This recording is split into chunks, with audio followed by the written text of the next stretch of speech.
नमस्कार आमर burger police थाना को एवं बहुत बड़ सफलता मिली गत 17/1/2023 मसीह बरगर टाउन पुलिस थाना 44/2023 गोटे केस रेजिस्टर होता under section 274, 275, 276, 420, 468, 471, 120B, 336, 483, 486, 34 IPC along with section 27 Drugs and Cosmetic Act case number 44/23 जो केस एसटी यही सकाशे आम 5 जन अभियुक्त आम टीम गठन करके Bargarh town police along with STF Odisha जो थे आमर SI देवानंद मल्लिक, SI अर्चना छोटराय, ASI राधेश्याम विश्वाल, कांस्टेबल श्रीकांत प्रधान,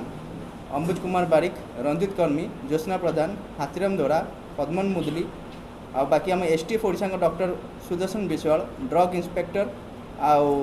STF यूपी साहाय्य आम 5 जन मुदला अरेस्ट करूँ। आज प्रोडक्शन कराई ट्रांजिट रिमांड रे अणाइला आज आम बरगर कोर्ट रे आज प्रोडक्शन कराई। से 5 जन मुदला नाम हूँ शुभम जयसवाल, रितेश कुमार जयसवाल, चंद्रशेखर सिंह, गौरव शर्मा, अभिषेक कुमार सिंह।